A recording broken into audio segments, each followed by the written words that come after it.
finally figured out how to make money online, and all it took was sacrificing a bit of my own ego. In this video, I'm going to explore how, after building things for 25 years online and never figuring it out, how simple it was to finally flip the switch and create a blueprint for an ecosystem that can not only fuel my life with passive income, but also allow me the opportunity to build on top of that foundation of revenue, doing what I love, which is building things, exploring new technologies, building communities, networking, designing brands, etc., etc. So without further ado, let's jump in.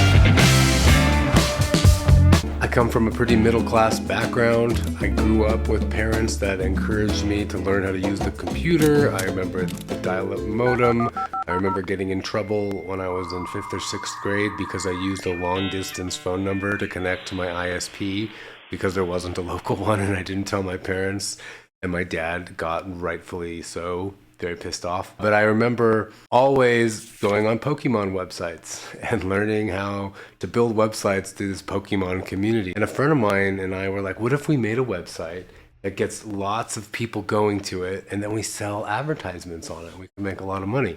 That idea has finally come back around. It's taken like, I don't know, 25 years. I was 12. And now I'm 37. So I'm finally looking at it like maybe I just need to generate a whole lot of traffic using proven methods and sell ads to make some money. But forever, that was really hard for me because I didn't want to sell my soul. So what happened was around high school, after learning PHP, Perl, very basic JavaScript in junior high school, I was just like, I don't want to be on a computer so much. I want to hang out with friends. Like, I was homeschooled in junior high, so I didn't have a lot of friends. Once I started having a social life, I was like not interested in you really have to be focusing for a long time to learn those things. Same thing in college. In college, I slipped even further away. I started traveling. I started exploring myself with psychedelics, with yoga, with consciousness stuff, with relationships. And eventually after college, I started a blog again. I started using some of my skills. I was making a lot of music. But I wasn't really looking at, how do I make a living online until 2014, which is 4 years after I finished college.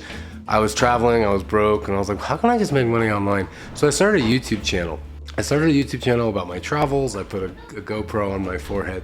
And in those days, YouTube was a lot different. I managed to make like 8,000 subscribers making videos, mostly about me buying weed in legal shops. Because I was like, I love weed and all, but I don't want to be like a weed guy. That doesn't feel like me, even though it really is me. But so I basically gave up on that channel. I started another one, which is about making media to help people that need to tell stories, orphanages, NGOs, just like community building organizations that are doing cool stuff. Like, how can I support them? I love making videos. I love traveling. I love meeting new people. That's what I'm going to do. But I wasn't actually solving any problems for people in retrospect. I was saying, hey, you have a problem. You're not telling a story. Let me help you solve that problem. And yes, it did create a lot of opportunity. It earned me some jobs sometimes. But really, it was just kind of fantasy land in my head with not a lot of real grounding over what is business, which is solving problems for people. What is collaboration? So fast forward to today, after doing this nonprofit, making media, after trying to create a DAO using Web3 technology a few years ago, building a community there, realizing once again, I'm just trying to force a problem down people's throats when they don't really feel that that's a problem. Like I've always looked at problems like from a societal level instead of from an individual level. Like, how can we solve problems for society? And that's my early businesses. And that's not how you start a business unless you want it to be running off donations and just people that believe in the vision, which is essentially what my early businesses were. So I didn't solve problems for the individual, which is what people exchange money for. They make an exchange and then you make money. Wow. So I got past the hump of, selling things is wrong. We should all just share things. We should be in a gift economy. Realize no, collaboration is about that. We work together. I finally figured that out just 2 years ago at the beginning of what I call my creator journey. I dusted off my old newsletter. I collected people's emails when I left Facebook, and I told everyone, hey, I'm gonna start making content again. I need to start making money online. I don't know what this means, but I know I need to start making content. So I started a YouTube channel about us building a homestead in Hawaii. It's turned into kind of some parenting stuff. It always felt a little weird though, because I don't like putting my kids online. There's kind of an invasion of privacy thing in case this channel really blows up, but I couldn't really go all into that. So I turned it into a podcast. Started interviewing a lot of people around our neighborhood and our community that shared a lot of the same values, focused around the sovereignty of the self, of the individual. So that eventually led me to connecting with some Bitcoiners, which eventually led us to leaving Hawaii because it was really hard with the two young kids, going to Argentina, where I was building a creator business, becoming a coach of video and creating a brand and starting to get yourself out there, be confident on camera. Then back to California, where I'm from, where we stayed for a while figuring out what we were gonna do next. We ended up moving to El Salvador, which is where I'm recording this from. We're leaving El Salvador in a few months because what happened down here was we were starting a business for Bitcoiners.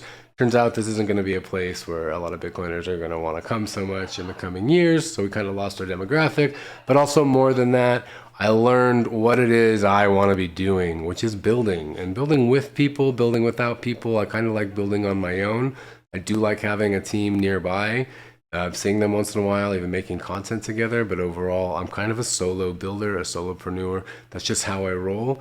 And that's what leads me to making this video today. I want to be building in public. Everything I build from here on out, I want to share what I'm learning, the tools I'm using to build what I'm building, and the concepts going through my head as it happens. So as I've already kind of touched on, really the theme of this video now is learning to get over my ego. So I always wanted to create things that felt good. I wanted to build things that I wanted to build because they helped me learn new things, like solve problems for myself. And then, like I mentioned, help me solve a problem that society has. But when no one learns about it and no one cares, like you're not going to solve that problem. It's all just mental masturbation in a lot of ways. So it's fantasy land, it's lacking grounding. So now I'm realizing that I can help solve problems on the individual scale, and that can scale to society on the individual level, and that can scale to the society level. And that's just a really important piece that I was missing for a long time. And that's because I refused to let this thing go. I refused to just admit, like, hey, you just got to do what you got to do to make some money. And that was so hard for me because it's like, sure, I've sold things before, I've done services for people before, but none of it really clicked, none of it vibed, none of it worked long term. But to make passive income, I'm going to do what I've always considered very unwholesome, but I've finally seen the light at the end of the tunnel, and that is sell ad space. I'm going to create a website that generates lots of traffic, and I'm going to sell ad space and hopefully make anywhere from $2,000 to $10,000 a month without doing pretty much anything after the initial work. What's the most exciting about this is the initial work. I'm really enjoying doing it because now with AI tools such as Cursor, such as Claude, OpenAI, Venice AI, whatever tools, whatever you want to use, I can use AI to build the tools I need to do this grandiose project, building a website that generates a lot of traffic. And what is that website going to be?